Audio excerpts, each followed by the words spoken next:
Assalamualaikum warahmatullahi wabarakatuh. Halo teman-teman, dimanapun kalian berada, apa kabar kalian semua? Semoga baik-baik saja. Hari ini kelompok 1 dari channel Akidah Akhlak akan menjelaskan materi tentang munculnya aliran kalam dalam peristiwa tahkim. Berikut anggota kelompok kami, yakni saya sendiri, Bintang Aurelio, ada teman saya Rayhan Fasya, Cici Ayu, Bilqis Faedah, dan Alifiyah Isrotul. Penjelasan materi akan dimulai dari Alifiyah Isrotul, lanjut ke Rayhan Fasya, lalu Bilqis Faedah, dan saya sebagai moderator, Cici Ayu sebagai editor. Langsung saja, lanjut ke materi. Akidah pada masa Nabi. Pada masa ini, segala macam permasalahan langsung diselesaikan oleh Rasulullah. Jadi, corak akidah pada masa ini bersifat monopolitik, yaitu hanya ada satu ajaran dan tidak ada perbedaan atau perselisihan di antara para sahabat. Setelah wafat Nabi Muhammad SAW, embrio konflik baru muncul. Mereka tidak setuju tentang siapa yang paling pantas mengambil ahli kepemimpinan umat Islam setelah Nabi. Di Thaqifah Bani Sa'idah, kaum Ansor dipimpin oleh Sa'ad bin Ubadah berkumpul untuk membahas pengganti kepemimpinan Nabi Muhammad SAW. Abu Bakar As-Siddiq, Umar bin Khattab, dan Abu Ubaidah bin Jarrah dari kalangan Muhajirin kemudian hadir. Pada akhirnya, Abu Bakar As-Siddiq yang menjadi khalifah. Akidah pada masa Khulafaur Rasyidin. Persatuan umat Islam pada masa pemerintahan Abu Bakar, yakni pada tahun 11 hingga 13 Hijriah, dan Umar bin Khattab, yakni pada tahun 13 hingga 23 Hijriah, masih dapat dipertahankan. Perpecahan mulai muncul pada akhir masa pemerintahan Utsman bin Affan ketika melakukan reformasi bidang administratur. Puncaknya yakni terbunuhnya Utsman bin Affan. Peristiwa ini dikenal dengan istilah Al-Fitnah Al-Kubra, yakni fitnah besar. Pertikaian semakin besar dengan terjadinya Perang Jamal, yakni antara pasukan Ali melawan pasukan Aisyah, dan Perang Siffin, yakni pasukan Ali melawan pasukan Muawiyah. Upaya damai melalui perundingan mengakibatkan umat Islam terpecah menjadi beberapa golongan. Kelompok Ali terbagi menjadi dua golongan, yakni Syiah atau kelompok yang tetap setia kepada Ali, dan Khawarij atau kelompok yang memisahkan diri dari pasukan Ali, serta terdapat golongan pendukung Muawiyah. Tema perdebatan utama pada masa ini yakni hukum seorang mukmin yang melakukan dosa besar. Akidah pada masa Bani Umayyah. Karena kedaulatan Islam mulai kokoh, sehingga menyebabkan terjadinya pengembangan pemikiran kalam, salah satunya karena masuknya pemeluk Islam yang masih membawa keyakinan terdahulu.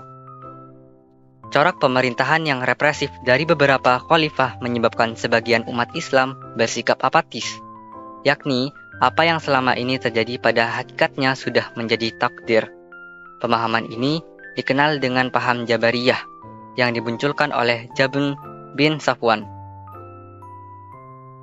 Ada sebagian umat Islam yang menginginkan adanya perubahan dan menandingi paham Jabariyah. Penggerak paham ini misalnya tokoh Qadariyah pertama, yakni Ma'bad al-Juhani, Ghailan al-Dimashqi, dan Ja'ad bin Dirham.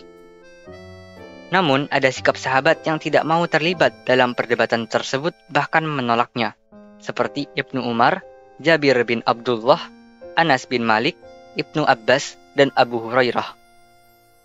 Pada masa ini juga muncul pemikiran yang cerdas dari Hasan al-Basri, yakni orang mukmin yang melakukan dosa besar dipandang sebagai orang fasik, tidak keluar dari golongan mukmin. Akidah pada masa Bani Abbasiyah. Hubungan antara bangsa Arab dengan bangsa Ajam mencapai puncaknya. Terjadi transfer ilmu pengetahuan melalui penerjemah filsafat Yunani dan Persia. Para mutakallimin menulis karya dalam kitab yang sistematis. Antusiasisme para pemikir ilmu kalam berkembang pada pemerintahan Al-Ma'mun. Ilmu kalam menjadi ilmu yang memisahkan diri dari al-fiqhu fi ilmi atau ilmu hukum yang sebelumnya masuk dalam al-fiqhu al-akbar. Pada masa pemerintahan Al-Ma'mun, Al-Mutashim, dan Al-Wasik, aliran Mu'tazilah dijadikan sebagai faham resmi kekhalifahan, sehingga para ulama yang berpengaruh diuji akidahnya, yang dikenal dengan mihnah. Para ulama yang tidak sepaham dengan Mu'tazilah akan dijatuhi hukuman bahkan masuk penjara. Tindakan tersebut menghilangkan simpati umat Islam terhadap Mu'tazilah, sehingga muncullah Abu Hasan al-Asy'ari dengan mengeluarkan pemikiran berdasarkan dalil akli dan nakli. Hal ini juga memunculkan tokoh yaitu Abu Mansur al-Maturidi yang satu pendapat dengannya, sehingga merekalah yang menyebarluaskan pemikiran wasyatiyah ke daerah lain. Akidah setelah masa Bani Abbasiyah. Pada masa ini, paham Asy'ariyah dan Maturidiyah menjadi paham mayoritas umat Islam. Corak pemikirannya yang wasatiyah ini menjadikan sebuah aliran yang dikenal dengan Ahlu Sunnah wal Jamaah. Namun pada permulaan abad ke-8 Hijriah, muncul Taqiyuddin Ibnu Taimiyah di Damaskus yang berusaha membongkar pemikiran Asy'ariyah yang dianggap tidak murni dari Al-Quran dan hadis, yang dikenal dengan gerakan Salafi, hingga muncul pemikiran Islam lainnya. Peristiwa Tahkim berawal dari terjadinya perang Siffin yang dilatar belakangi oleh perbedaan pendapat antara Ali bin Abi Thalib dan Muawiyah bin Abu Sufyan mengenai pembunuhan Utsman bin Affan. Perang ini berakhir dengan adanya tawaran damai dari pihak Muawiyah, karena mereka merasa golongannya semakin lemah. Perundingan untuk menyelesaikan perang tersebut dilakukan di Daumatul Jandal yang dikenal sebagai peristiwa Tahkim.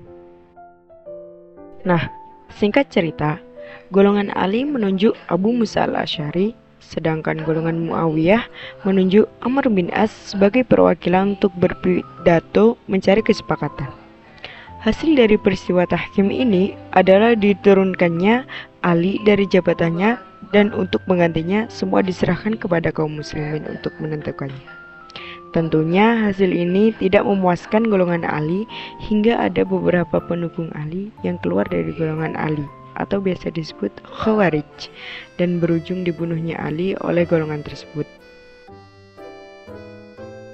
Selanjutnya, dengan adanya peristiwa Tahkim, tentunya terdapat beberapa dampak-dampak yang terjadi.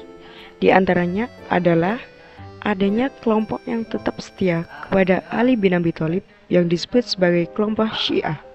Yang kedua, golongan yang memisahkan diri dari Ali bin Abi Thalib yang disebut Khawarij. Sedangkan yang terakhir, kelompok yang mendukung Muawiyah bin Abi Sufyan. Baik, itulah materi yang kami sampaikan. Mohon maaf apabila banyak kesalahan dalam video ini. Saya, moderator Bintang Aurelio Yoga Prawito, mewakili kelompok 1, pamit undur diri. Wassalamualaikum warahmatullahi wabarakatuh.